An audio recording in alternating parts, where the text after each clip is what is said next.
Now, play along with BBC Two and follow Paul's clues. You'd be silly not to. Today I'm on a granite rocky outcrop about 28 miles out into the Atlantic Ocean, and it's Great Britain's most westerly point, on a land famed for its beauty, climate, wildlife and flowers. Welcome to Flog It, welcome to the Isles of Scilly, and it's full steam ahead, so let's get the show on the road. This is great.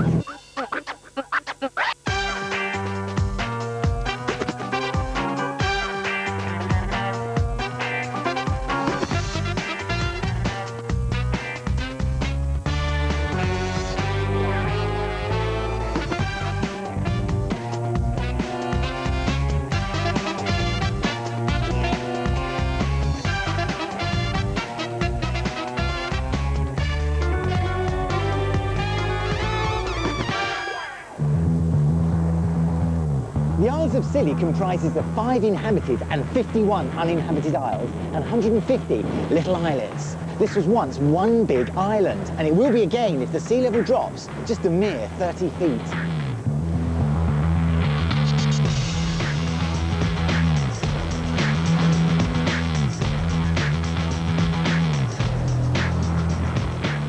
The islands rely on 2 main sources of income, tourism and flowers. Whilst 120,000 tourists arrive each year, 30 million flowers leave the islands. And the first person to realise the potential in selling flowers was a chap called William Trevelick of Rocky Hill, and he packed off the first cut in a hat box to Covent Garden in 1868, earning himself just £1. But we're looking to make more than £1 for the Salonians who've come along to our valuation day on St Mary's. If they choose to flog their items, then we'll be hoping they'll harvest a healthy profit and bloom in the sale room. We normally hold our valuation days in venues just like this one, but because the climate here is so temperate, we've decided to have it outside, on the green in the Isles capital of Hewtown. And you've got to agree, just look at this backdrop. It's absolutely breathtaking.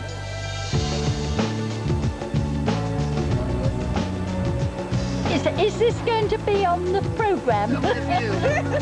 The salty sea dogs shivering their timbers today are Adam Partridge and Philip Serrell. And it's their task to place a value on the antiques that are brought aboard the good ship Flog It. And if the owners like the sound of what they hear, then we pack up their item and ship it off to the auction house here on the mainland. Yes! Have a drink on me, Ron.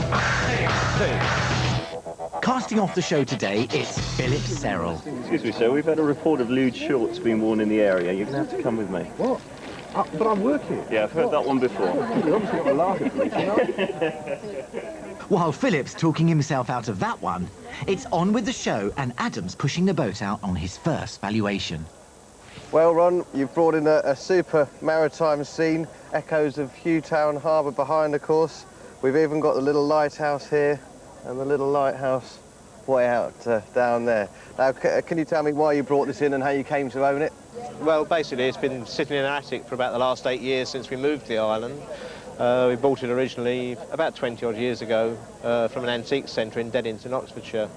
But basically now we just haven't got room for it anymore on the walls, so rather than just sit in the attic for any longer, we thought we'd flog it, basically. Quite right. So do you still like it, or...? I quite like it as an art piece, but we just haven't got room for it. Right, it's quite a big one, isn't it? It is, yeah.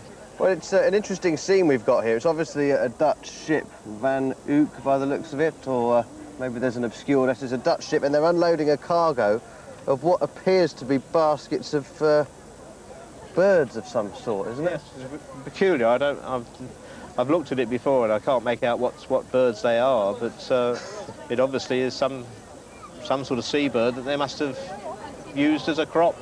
But it is quite bizarre, I think. Popular subject, maritime scenes. Of course, it's a 19th century engraving, which I'm sure you know, and it looks nice and original, but the condition isn't great, is it? No, it's I don't think it was particularly good when we bought it, and it's obviously got a little bit worse over the years. Deteriorated maybe in a slightly damp attic or something like that. Because we've got a few watermarks and some damp spots known as foxing, of course. Yeah. Some more damp spots here. But it's a good decorative piece, and as I said, nautical maritime prints are always quite popular. Yeah. Do you remember what it cost you 20 years ago? It cost about £20–25, the wife sort of said she paid for it, so... Well, I think we should be able to get you a decent return on that. Not much considering the time that's elapsed, but I would think it'd make in the region of £50 to £100, something like that. If we put a reserve on it, maybe, what do you think? Well, if you want to put a small reserve. Well, you don't really want it back, but also we don't want it going for £10. No. So I think we should probably put a reserve of £30 on it, just to protect it from, so you don't actually lose money on it. We put an estimate of 60 to 100, I think. Right. And see what happens on the day. OK, lovely. Thanks for bringing Thanks very much, Alan. It's back to business for Philip, but with those legs still out, is he hoping to attract passing sailors to our valuation day? Carol, where'd you get this from? It was inherited. Yeah? And passed down through my partner's family. Yeah. And that's all I can tell you about That's all there is to know? It's been rattling around in my jewellery box for some time. Never worn it? No. Never been tempted to? No. Why are you selling it? Because it's spent a long time in a box in the dark, not seen the light of day, and I don't know what to do with him. I think it's really sweet. Well, I'm not a jewellery expert, and I've had a word with one of our backstage valuers, and he's told me that this is a piece of agate, possibly from that deep red colour there, cornelian agate, and cornelian is normally a stone that you associate with signet rings, which is long since missing. This is gold, and it's a little stick pin, and I think the general view is that it will, well, how old do you think it is? Oh, 100 years. Well, it might be a bit older than that. This is actually possibly, it looks like William IV. And you're smiling. I could see a resemblance. Looks a bit like you, actually. I don't want to be insulted or flattered there, Carol. William IV, he was on the throne from 1830 to 1837, and this might date anywhere between 1825, 1835, perhaps 1840, and if the sale room can positively identify, you know, who this little chap is, that might make a huge difference to the price. But what do you reckon it's worth? £50. Well, I think we can double that. I think we can put a broad estimate of £100 to £200 on it. I think we can put a firm reserve of £100. Gosh. And don't be surprised if two people take a real shine to it, then it just off we go. Gosh. So let's assume, what's that going to make, £150? What are you going to spend that on? I need new windows. You need new windows? Yes. Are we not happy with our current windows? Well, our house we bought needs a lot of doing. It needs floors, walls, windows, water, electric. And windows are next on my list. It's a house you bought. A shared come house, yeah. Well, hopefully, I think this might sort out a window for you. I'm not sure about windows, but let's keep our fingers crossed and hope that two people take a shine to him and off he goes. Lovely.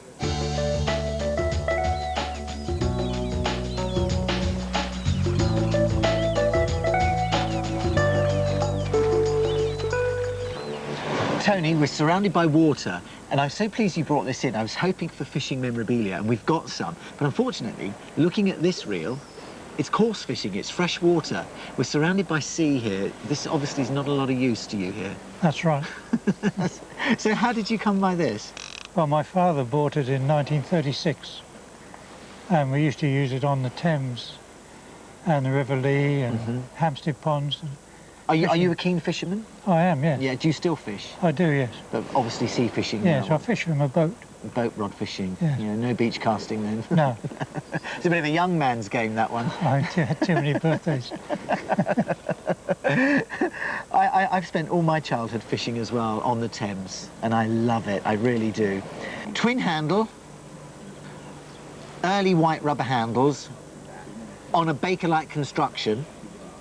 The spool is all Bakelite, and so is the back plate. It's got optional extras here because we've got a brass foot, brass pin, and a brass safety catch, which, when released, makes the reel run silently. And that runs so perfectly, considering that was built in 1920. This, I think, is a winner.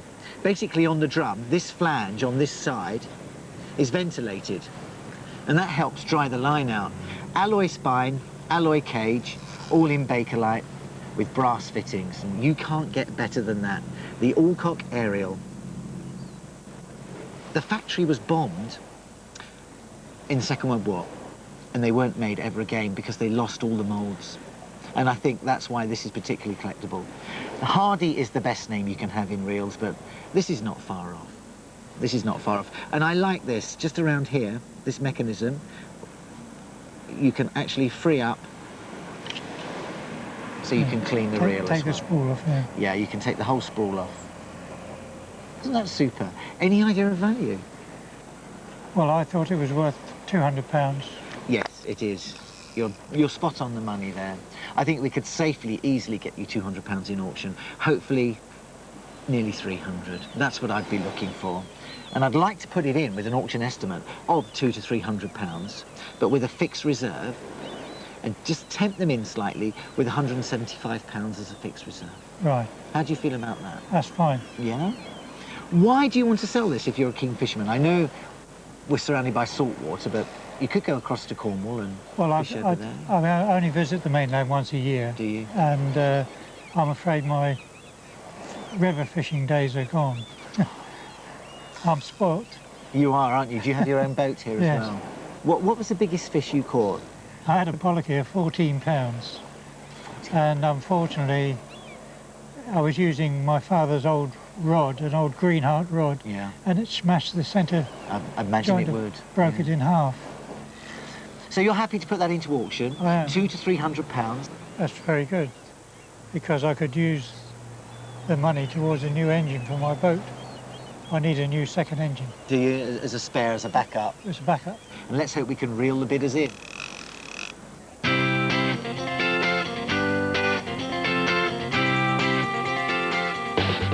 We've had a great morning here outside on the Isles of Scilly. But before we brave the rough seas, those highs and lows of the auction room, here's a quick reminder of what's in the treasure chest so far. If Rob's engraving comes up to scratch at the auction, it'll make its estimate of £60 to £100. Phillips put Carol's stick pin in at £100 to £200, but let's hope it doesn't get stuck in the sale room. And finally, Tony's fishing reel has a reserve of £175, but will the bidders fall for it hook, line and sinker?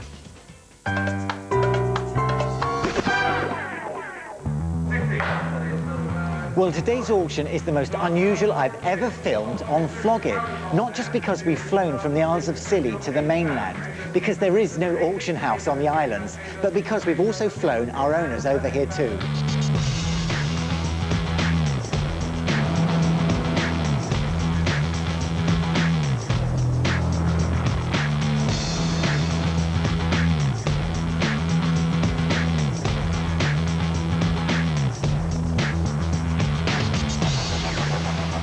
They're making their way to the heart of the Cornish countryside and the Truro Auction Centre, where auctioneer Martin Rowe will be taking the helm. But does he think there might be a mutiny in the sale room over some of our items? I like this steel engraving. Right. It belongs to Ron Crawford, and his wife bought it in an antique centre in Oxford. OK. Now, our expert Adam has put a valuation on this of £60 to £100, but I don't know if he's confident because he's actually set a reserve, which I don't understand, of £30. So technically his valuation is £30 to £100. Right, well, the bottom line on this is going to be £30. We can't sell it less than that. I quite like it as well. It's a good 19th century steel engraving. Yeah. It could be anywhere. I suspect it's continental rather than Cornish. Yeah, we got or- Van something. It was That's telling right. us it might be a Dutch It's certainly barge. not Isles of Scilly or anywhere else. You've got unloading the catch, fisherwomen here with fishing baskets and everything else. A lot going on in it. The only problem with it is we've got a few damp marks going down the centre. Bit of foxing. Bit of foxing as well.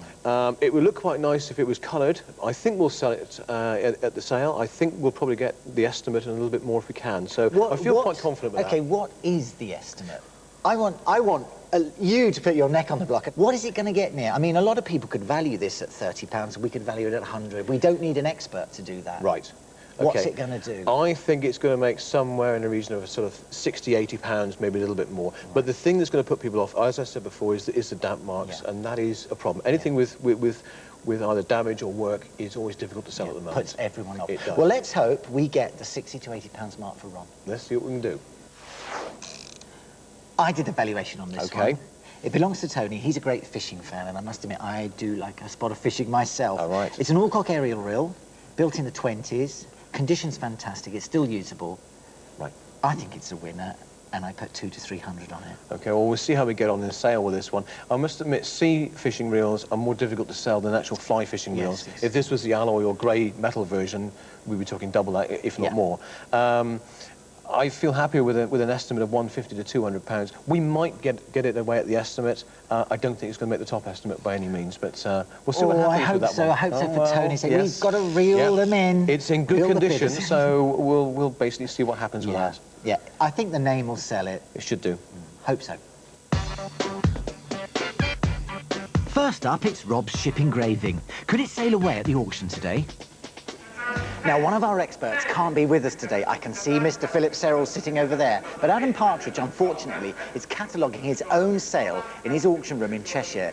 He can't be with us, but I'm going to get hold of him because I've got a phone link to him, so he can't escape, and his heart is definitely with us. Right now, we're here with Ron, who brought in the steel engraving. Now, Adam's valued it at 60 to 100 pounds. How are you feeling about that valuation? Not very optimistic. Not very What price optimistic. they're going for here at the moment. So. Do you think the valuation was too high then? No, I think it's reasonable, but I don't think the people here are paying the prices that is anticipated. So. They're all sitting on their hands, probably. Yeah. Well, I had a chat to the auctioneer earlier.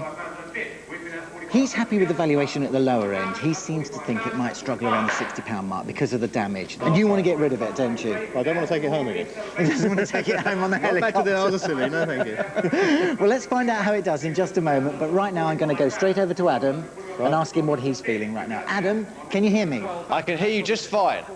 Great.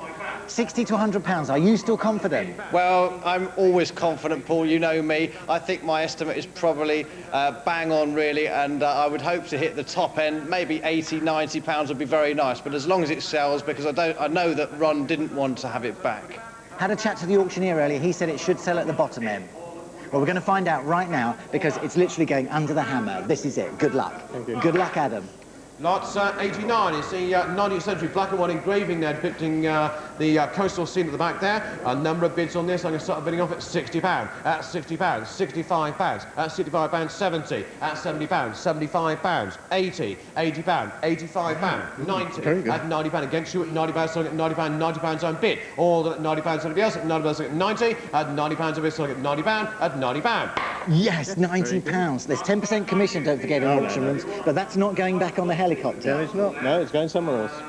Well done. You didn't think so, did you? I didn't, no. It's not too optimistic. But, It just goes to show you just need two bidders to push the price up. Let's find out what Adam thinks. Adam, it sold for £90. I'm very pleased. I was hoping for around that figure, so I'm delighted with that. Great. Almost mid-estimate. Have a drink on me, Ron. Well done. very good. Thank you very much. What are you going to put 90 quid towards? Give or take the commission. Well, my wife's sort of earmarked it, and she's going to put it towards taking our granddaughter up to London to see Rodin's little ballerina. What a wonderful day out. I hope you enjoy it. Thank you very much. No, thank you for having us. This next item is Carol's stick pin. Now, it's very small, and I'm surprised Philip could see it. Did you know Philip's eyesight was really bad? No, I wish I had. No, I'm just teasing you, really. But he's put a whopping great big price on it. We've got £100 to £200, but we think there's an image of William IV on there, and I think I agree with you, Philip. We're going to find out what the bidders think in just a minute, but how are you feeling about this? Wow, quite excited now. Are you? Here, yeah. Do you think it'll do the top end? I'm hoping so. Yeah. I'm putting all my faith in you.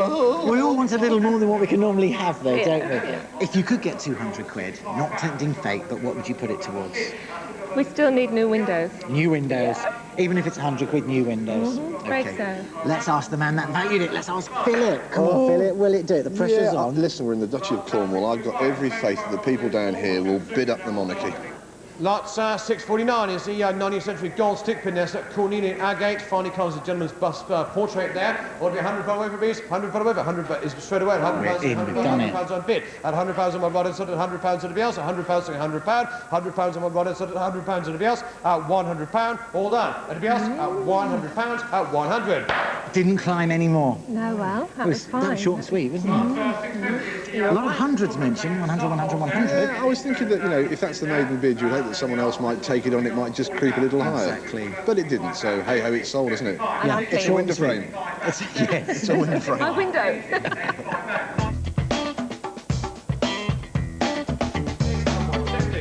Next up, it's my turn. I'm the expert, and I've been put on the spot because it's Tony and the Alcock fishing reel. Now, I think this is quality, and I'm sticking by my guns because I had a chat to the auctioneer earlier, and he agreed with the valuation, but at the lower end. So we might struggle to get it away at the 200, 230 pound mark, but I'm pretty confident we will. It's a working antique. It's a name, it's got quality, it's got provenance, it's got condition, and in fact, if you bought a rod, you could go out and catch 50 sea bass and get your money back. Couldn't you? That's right. Yeah. Have you been fishing lately? Yeah. Off the Old Town. Yeah. What did you catch? Big pollock. What? How was it? That big? Oh, they're bigger than that. Yeah. Typical fisherman. Yeah. Well, right now we're going to find out how this reel does because it's going under the hammer. This is our lot. Good luck. Here it is. Lot 227 is the rare brass and composition fly fishing reel there by the Alcock aerial there. I can start bidding off on this one at £140. £140, £140, £140 on bid. £140 to the else at £140, £150, £160, £160, £170, £180, £180, £190, £190, £190. I'm at £190 at the very back at £190, £190 on bid. All done at £190 at the very back at £190, £190 on bid. £190, £190. Yes, he's done it. £190. That's okay. That's all right. Just slightly outside my £200 mark, but we had a fixed reserve £175, so we're well within that. That's right. What are you going to do with that? What are you going to do with 190 quid? Well, I'm going to put it towards a second engine for my boat. A backup one. How far out are you going fishing now? About 3 miles, 4 miles. You do need a backup. Yeah. Well, good luck.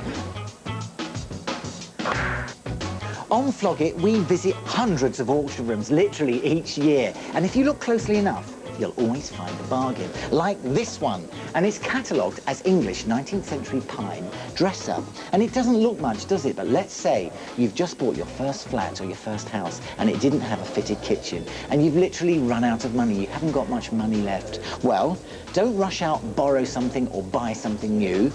Why not buy something like this? It's catalogued £200 to £300. If you don't like it as it is, take it home and paint it a lovely maroon colour or English apple green, something that suits a kitchen. And this is your one-piece freestanding kitchen furniture. You can display all your wares up here, and it looks great if you've got some blue and white.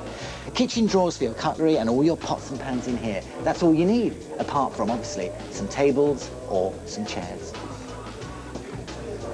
And here are your chairs. Look, there's a set of 4. They're catalogued as Continental. They're made of walnut, £80 to £120. Now, even if you get these at mid-estimate, that's 25 quid a chair. And I reckon there's at least another 50 years' life left in these. Now, you can't find better value from a high street store. And here is your table. It's a classic English breakfast table, and it will seat 4 people comfortably. It's catalogued at £100 to £150. Now, if you're lucky enough to buy this at the lower end of its estimate, plus the other 2 pieces of furniture, it's going to set you back around about £400 plus the auctioneer's commission. The advantage of pieces of kit like this for your kitchen is, when you've saved up for something you really like, you can put this back into auction and you can flog it and get your money back.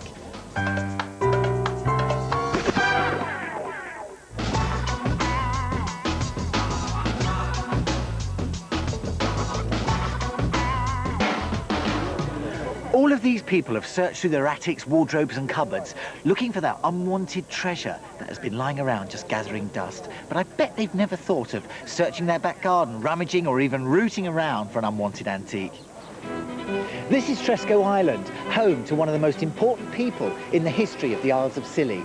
He came here over 2 centuries ago and started a unique collection in his own back garden, which is now hosting a feast of antique plants, and it's worth a king's ransom. Augustus Smith arrived in 1834, having leased the islands from the Duchy of Cornwall for a one-off fee of £20,000. Intent on improving island life for the people of Scilly, he developed the local fishing industry. He set up a postal service, introduced compulsory education, and financed building projects. His home and gardens were just one of those projects, and it turned out to be his greatest legacy, as Tresco Abbey Gardens now attracts thousands of visitors each year. The gardens hold the country's finest collection of rare and exotic plants, including the, wait for it, Liliaceae hesperoyucca whip lei. which just happens to be the world's fastest growing plant. And it grew an incredible 12 feet in 14 days. Now just imagine that, that's just under a foot every day. Head gardener for the last 21 years is Mike Nellams, and he's going to take me on a tour of some of the living antiques that grow here. The gardens are absolutely exquisite. What part of them are we in now? What section? Well, this is the old abbey, and this is where it all started. In the 11th century, this was built by the monks. Henry I. Yeah. Incredible. But Augustus Smith, the man who started it all, didn't realise he better grow the range of plants that he can grow, because principally most of our plants come from these Mediterranean regions of the world, because we don't get cold in the winter. It's not that we get hot, it's the fact that we don't get cold in the winter. How did you get access to these plants originally? Well, the great thing about being here is you've got sailors coming from all over the world, so initially people would bring him seeds and plants back, but also Kew Gardens. Kew Gardens took a great interest in it because of the climate that we have here, so they brought some plants on, and then members of the family carried it on from there. So literally we can have a world tour just walking around the island and the gardens? Oh, very, very easily, yes. Well, let's go. Take me around.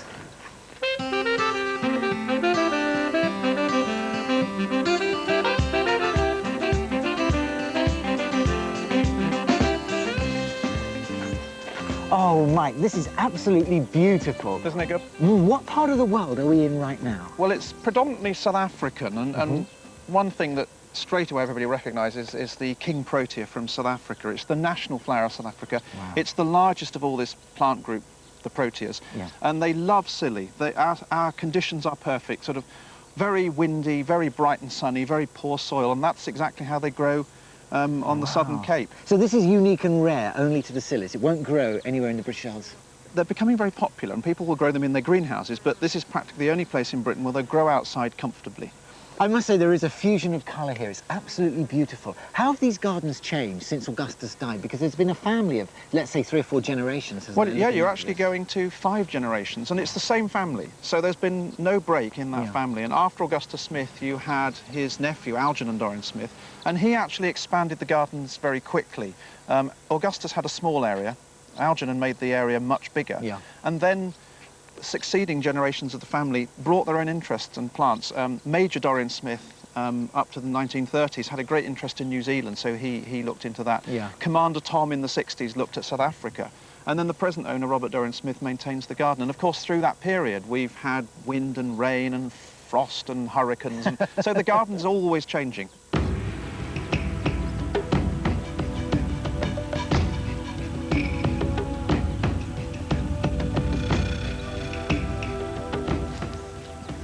Gosh, Mike, I feel like I'm in a tropical rainforest. It really is diverse here. Well, you are. This is Tresco's equivalent of a New Zealand rainforest. So we're actually in a sort of a replication of what it would be like in New Zealand. Yeah, we're very lucky here on Tresco that we're able to reproduce these sort of microclimates.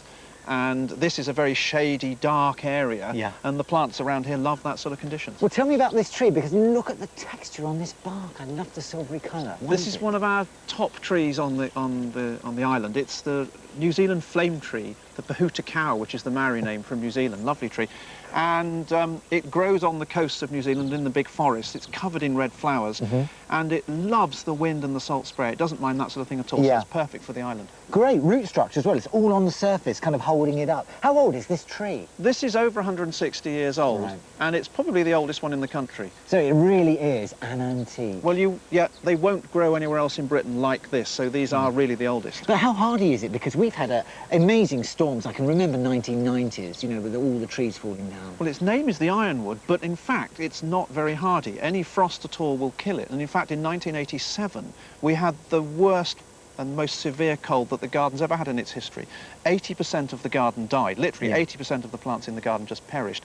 These trees, which are normally evergreen, lost all their leaves. We had to cut back their trunks. But since then, they've regenerated. We're very lucky. And then 3 years on from that, we had a hurricane which blew down 90% of our shelter boughs. All of our big trees from California, over 170 years old, just fell over in a 2-hour period.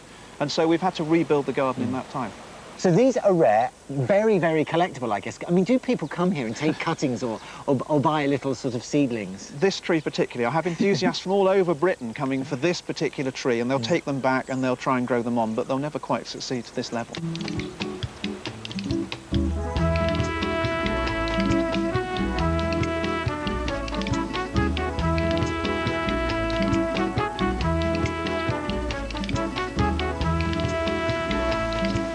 Mike, this looks exciting. Well, we're coming into an area dominated by principally the sort of Mexican plants. That's these horrible, great, spiky chaps just here. Look. They are massive. Yeah, and do watch out, they're very nasty. You don't think of many plants coming from Mexico, are there many?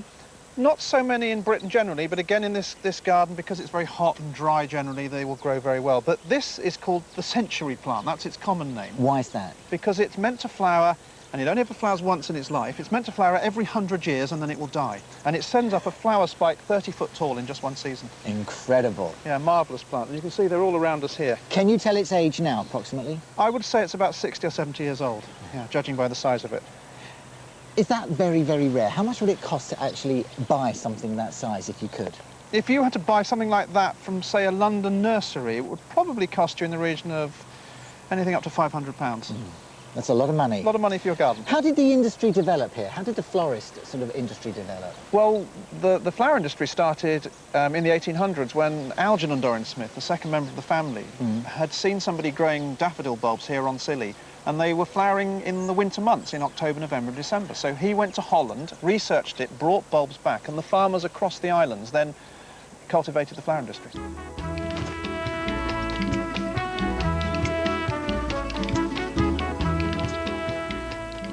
Can you tell me about this one? That's a very similar plant. It's the same family, the agave family, and again it lives in the deserts of Mexico, but it's got this wonderful variegation on it, so you really do shine out with the yellow and the green leaves. It does, doesn't it? It highlights them. And how old is that one? That one's probably a little older. I should think it'd be up to 90 years old. Yeah. Will it live a lot longer than this one? No, I suspect it's going to be ready to flower in the next 10 years. And value-wise? Well, if you had to buy a plant that size, anything between £500 and £1,000. Yeah. What about a little cutting, a little baby one? I can sell you one for £5. Could you? Yeah. I might start my collection then.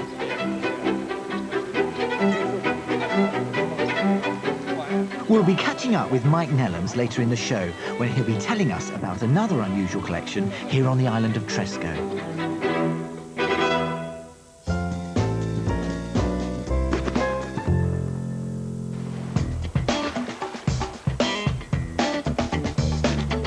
Now it's back to the crowds at our valuation day in Hewtown. That's if we can part Philip from his ice cream.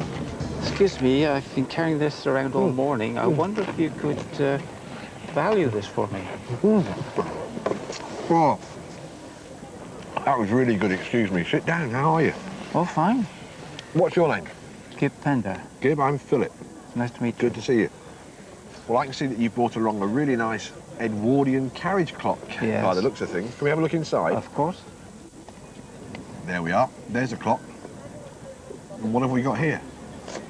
10 bob. Oh, that's sweet. Now, there's a story about luck money. Do you know what luck money is? Go ahead. Well, I'll tell you that in a minute, but let's just have a look at this little clock. So we've got a gilt carriage clock. A lot of these are ormolu cased. Yes. And ormolu is gilded brass. Quite.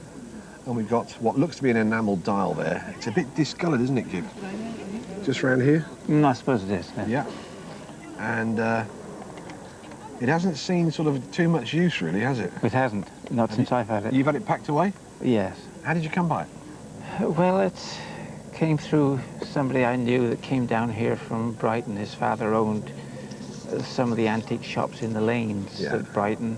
And while he was here, one evening he ran short of money, and I asked me if I could loan him some. So I think I loaned him a tenner. Yeah. And he left the clock with me, so I'll come back and get it tomorrow. But I never saw him again. He had my tenner, but I ended up with a clock. And how long ago was that? Oh, I think it's about 40 years ago. 40 years ago. Well, if £10's been a bit of an investment, how much do you think it's worth now? I don't know. I'll leave that to you to value. Well, clocks like this are around sort of 80 to 120 pounds, that sort of region. Quite true. I think you can put that in an auction with that sort of estimate on it. Yes. And put a reserve on it of sort of, let's say, 80 to 120 estimate reserve, about 60 pounds, something like that. Well, what's quite nice about it is that it is all complete, but it is, look just here, it's a bit tired, isn't it? A bit tired, yes. Yep. Let's just put the key just fits in that little hole there. Right. But this, if we just operate this here, you see that just lifts out, look. Oh, yes. And then there you are. You can still see your clock and it's in its case. Quite true. Can you see that? Yeah. Now then, luck money. Do you know what luck money is, Kim? Go on, tell me. Well, I started out life in a cattle market in Worcester.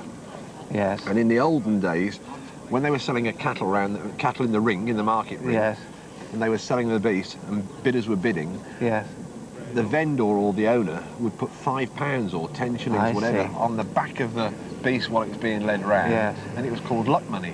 Right. Whoever bought the beast got the luck money. Oh, the nice one. Yeah. I like that. It doesn't happen anymore. Let's say it makes, I don't know, £85. What would you do with that? Get a few beers, I expect extra. I think you get more than a few at £85. You see that deer down here? Well, Gib, I don't reckon our buyers at the auction are going to need any luck, so you hang on to that. Okay. And we'll make sure that she goes on her own merits. Yeah.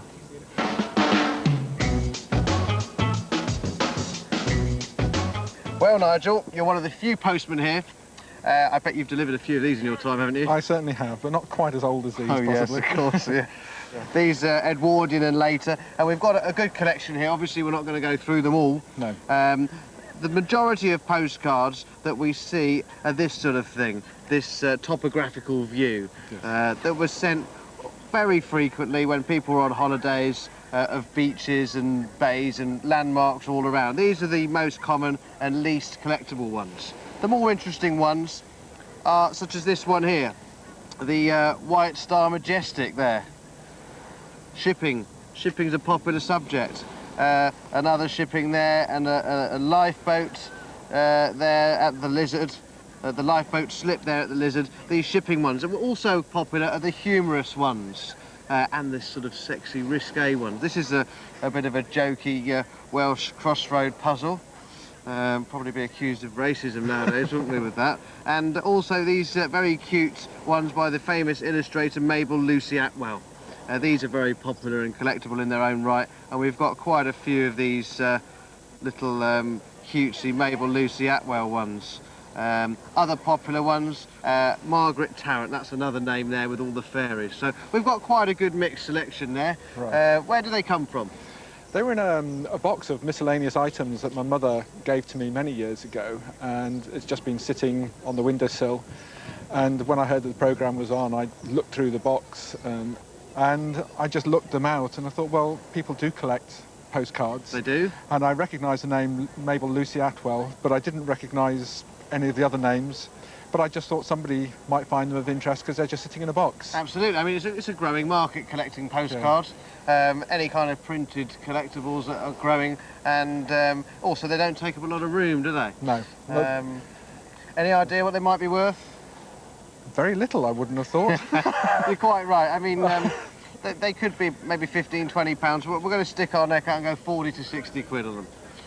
40 to 60? I think they should make 40 to 60 quid, yeah. That's amazing. Is that all right? Yeah, that's fine. Because, you know, the Mabel Lucy Atwell ones are popular, and we've got a few nice ones in there, and some very ordinary ones as well. What about if we put a reserve of 25? Yes, yeah? fine. Is that all right? Or no reserve, you want to take a risk? No, that's fine. A reserve of 25? Reserve of 25. Let's see if they go and make 40 to 60 pounds. That would be wonderful. And if they do, what would you put the money towards? Well, I may well go and buy a bottle of champagne. Why? Celebrate.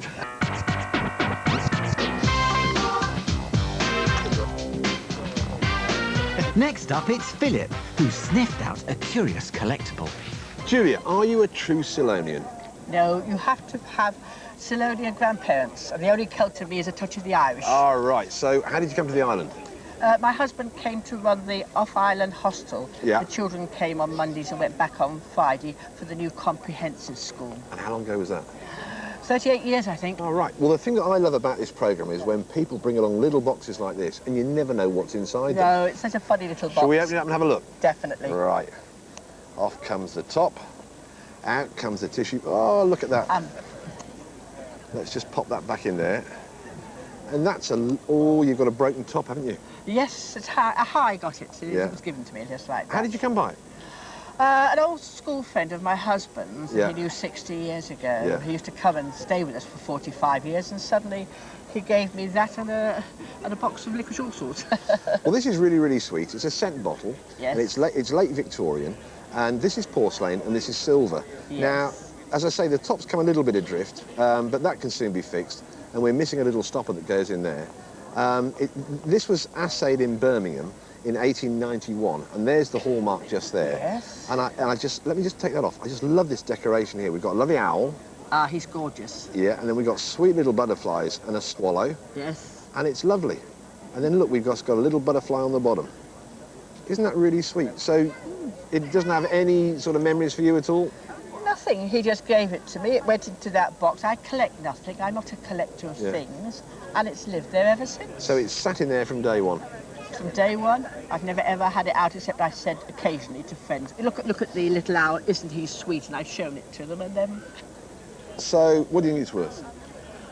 I have never had it valued and I haven't a clue whether it's worth a penny, a pound or anything. And when did he give it to you? 10 years ago? 10 years ago. I don't know. Well, it's worth more than a packet of licorice all sorts. I would have hoped so, that. I think at auction this is going to make between £50 and £100. Goodness. Really? Does that surprise you? It surprises me because I just said thank you as politely as I could, and I really appreciated the licorice all sorts more, to be honest. Well, I think we can put that into a sale and we'll put a reserve on it of about the £40 mark. I don't want a reserve, I don't want it back. Well, no, I'm going to strongly advise you to put a reserve on it, because that protects your interest, because it's all, you know, I valued it at £50 to £100. Yes. Supposing I'm wrong, supposing it snows, no one comes to the sale and it goes and makes £15, that's... So what? Oh, fine. Really? Yes. Get it gone? No memories to it. If that makes £50, are you going to go and buy £50 worth of licorice all sorts? No, my husband likes a little drop of the hard stuff. Oh. So, I've promised him a bottle of whiskey. Let's hope it gets him a really good malt. OK, then.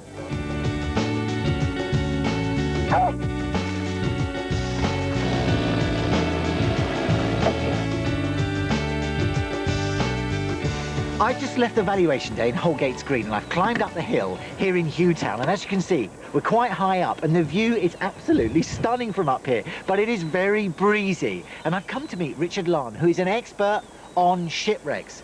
Now, you are an authority, you've written loads of books, over 30, and we've got a real mystery for you here on Flog It, because what are these? It's a conundrum. Richard, describe them. I wish I could tell you what they were used for. They're made of lead. We have a total of 5 here on the islands, 4 of which came from local wrecks, 1707 and so on, and we know of 8 in the world. And yet, after years and years of writing letters and asking museums, we have no idea what they were used for, whether they were containers to hold something, or whether a piece of wood went in and they're screw holes or nail holes. We do not know. I'm pretty sure they're a vessel to contain something. Yeah, it gives that impression, doesn't it? It does. They're very, very heavy. You actually went diving for these. Yes, indeed, yeah. Not necessarily all of them, but most of them, yes. Well, we want to know. They are a mystery, and if you know, then we want to know. The sea around these islands had claimed many a ship and its cargo, and beneath these waters lay wrecks that date back to the 15th century. Divers have been searching for decades to salvage their treasures. And I think they're definitely my favourite of all ship salvage, these beautifully carved wooden figureheads.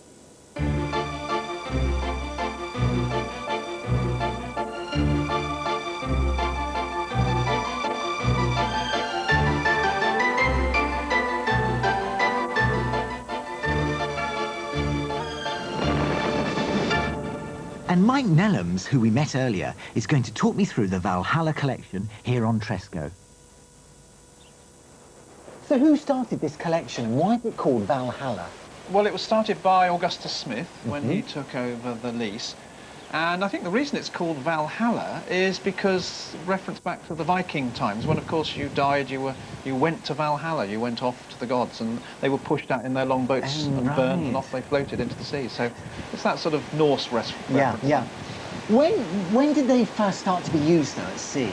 I think, well, we know the Egyptians and the Phoenicians, the Greeks and the Romans all had figureheads of some sort on their ships, so they go back a long, long way, and then coming right up back through almost to modern day. The Victorians were very keen on them, and so they sort of almost brought them back into fashion again, if you like. Was there any sort of superstition attached to them? What did they mean to the sailors? Oh, I think a great deal. There was this sort of great feeling that they would protect your ship from the sort of perils of the deep.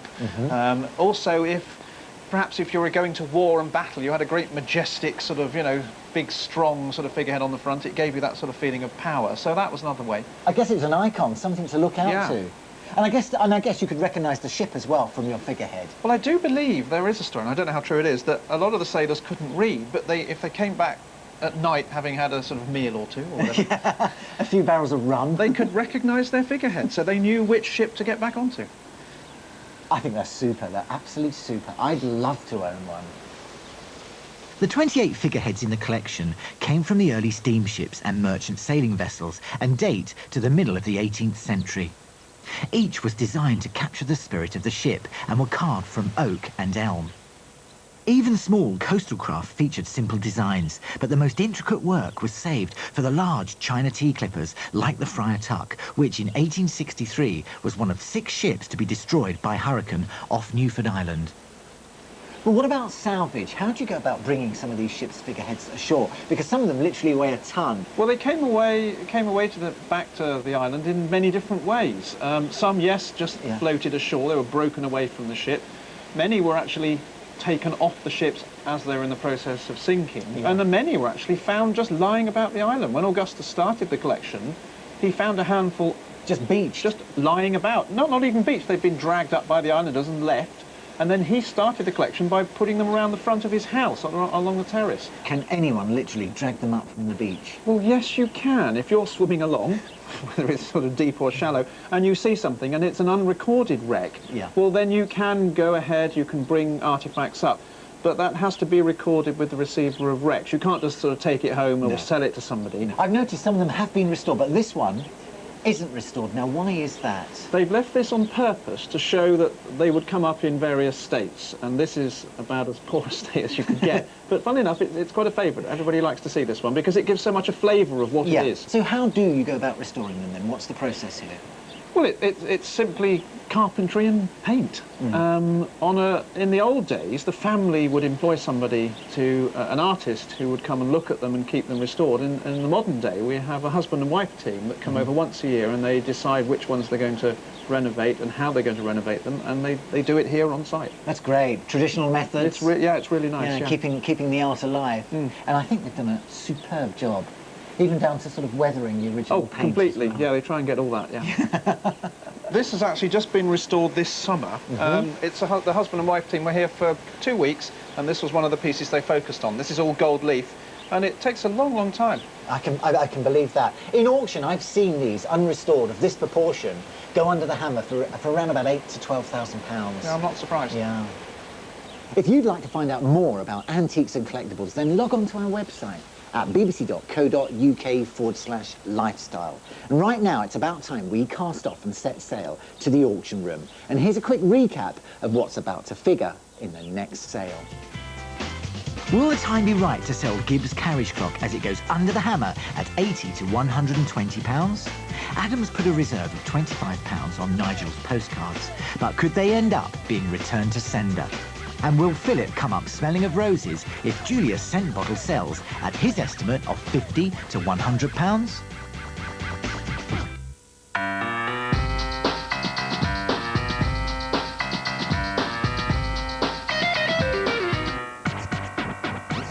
We're back here at the Truro Auction Centre, and in a moment our owner's lots are just about to go under the hammer. But something's caught my eye, and it's right here. This is a 17th century 6-plank coffer.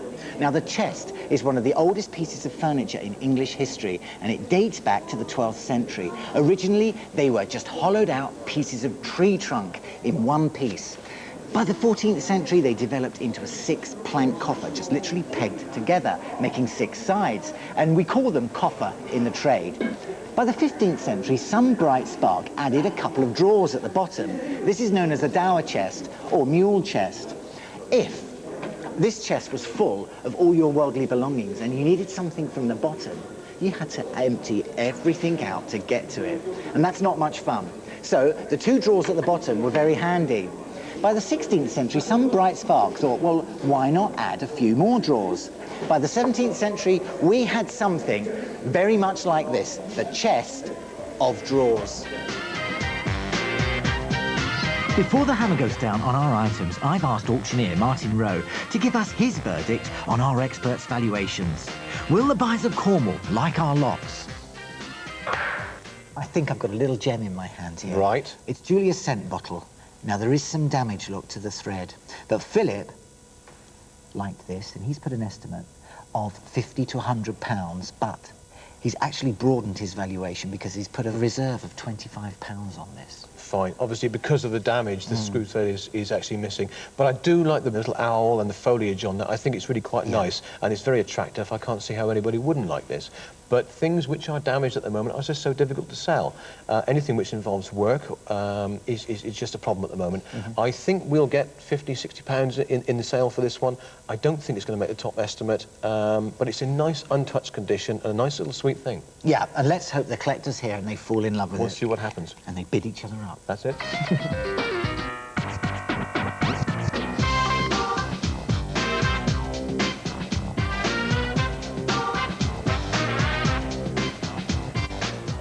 Time is up. No, it's not the end of the show. It's time to flog the Edwardian carriage clock, which Gib has brought in. And look at this stunning necktie. That is fantastic. That really catches the light. It does. Where did you get that from?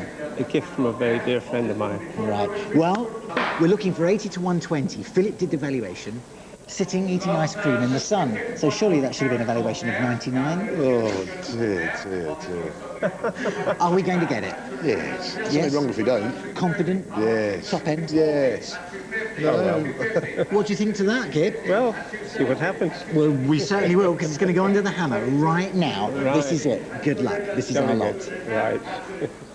Lot 777, the Edwardian carriage clock there with its Morocco leather carrying case as well. Ought to be £100 away for beast, £100 away for £100. 80 away for 80. 80, if you can't sell at £80, we'll leave them there. 80 away for 80. 80, start me off at 80 away for 80 away for 80. 80, no interest at £80. 80. 80, we'll leave that one there.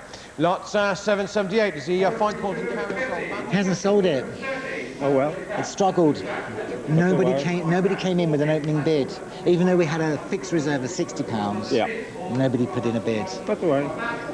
Philip? One of those things. The bidders weren't here. I don't understand that, do you? No, nor do I. It's a gorgeous little piece with the case as well. Yeah. I mean, at £100, it's nothing. You can't buy a modern clock for that, can you? No. But you could look on the bright side here, Gib. Of course. Because at least it wasn't a big piece of furniture, because this has got to go back on the helicopters. You can pop it in your pocket. Absolutely. Can't you?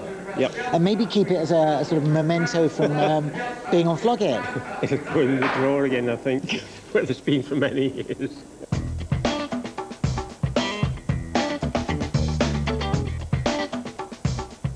Just about to go under the hammer is Nigel's collection of postcards, and there's 30 or 40 of them. That's right, yeah. Let's hope they're worth writing home about. Okay. Were there any images you really liked there?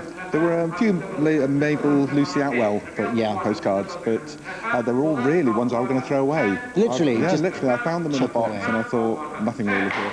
And I just thought I'd bring them along just to see if there was anything interesting in them at all. Well done. We're going to do a classic bit of recycling right here, right now. Well, let's go straight over to Adam, because he valued them. He's the expert here. Adam, are you still confident they should sell with a reserve of £25? I think that reserve is very low. I'm hoping that they'll make the top end of the estimate. I think I said £40 to £60. They should certainly make that, if not a little bit more.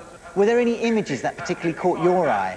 Well, we see a lot of postcards in the auction rooms, and the vast majority of them are topographical views, but there were some nice humorous ones, some children, etc., so they're more interesting. Yes, I quite like them. Well, we're going to find out right now. Good luck, Adam, and good luck, Nigel. Thank you. This is it. They're going under the hammer. Fingers crossed, Adam. I have, and I'm sorry I couldn't be there, Nigel. Let's hope we can deliver a good result for you. Lots 247 is a section of black and white and coloured postcards there, including comic illustrated postcards by Mabel Lucy Atwell, local and topographical and all sorts there. 3 bids on this, and we can start bidding off on this one at £85. £85 selling £85, £85 on bid. £85 selling £85 on the Bielsa, £85 a commission bid now, £85. All done at £85 selling £85, £85 on bid, £85, 90. And now I'm out at £90. At £90 on bid, selling at £90 on my left hand, selling at £90, at £90 on bid. All done at £90, at £90, 46. I am seriously stunned. Great. 90, they are collectible, and there is always one image in a collection that somebody will want. I wish I knew which one it was. Yes, so do I. But the good news is at least they were right here in the right place today to buy it. Brilliant. 90 quid. Absolutely fantastic. I can't believe it. I'll tell you. That is incredible. What are you going to do with the 90 quid? I was going to buy a bottle of wine with what I thought would be 20 or 30 quid, but I think I might buy a wetsuit. A little stretch to a wetsuit. I can go swimming with the seals now. We actually did that when we were filming at the valuation day. Yeah, I've done it a few times without a wetsuit. And it's freezing. It's freezing, so I need a wetsuit. Oh, it's brilliant. I will enjoy it. Adam, that was £90. That's absolutely fantastic. Yeah, it's a good price. Well done me, well done Nigel, and well done the auction house. And well done as well. Thank you very much.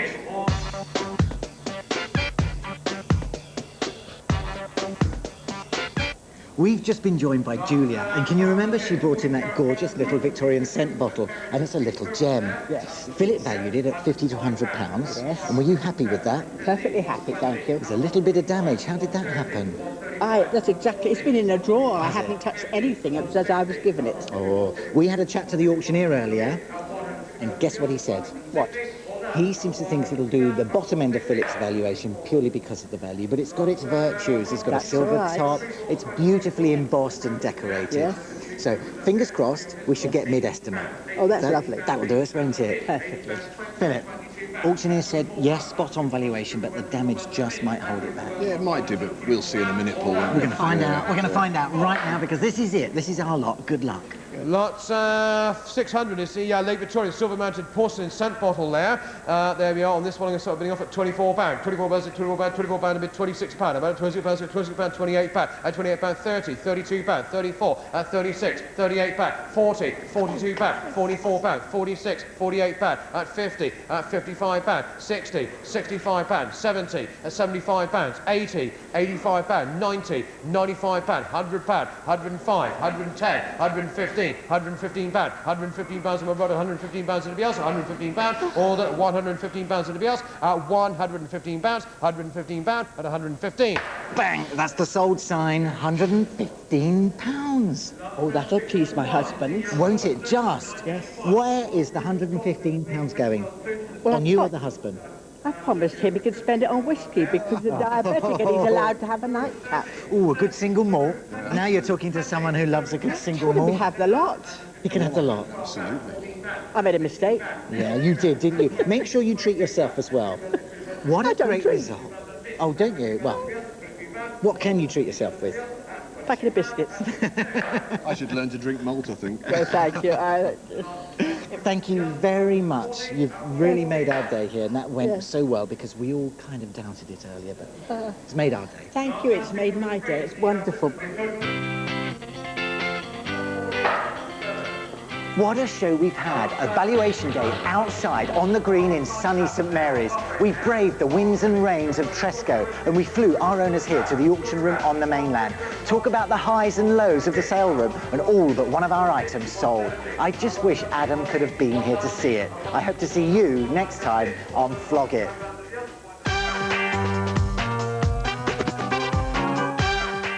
There's a potential £10,000 in prize money up for grabs later. BBC Two plays The Weakest Link at 5:15. Up next though, best buddies with a score to settle in the kitchen. Ready, steady, cook.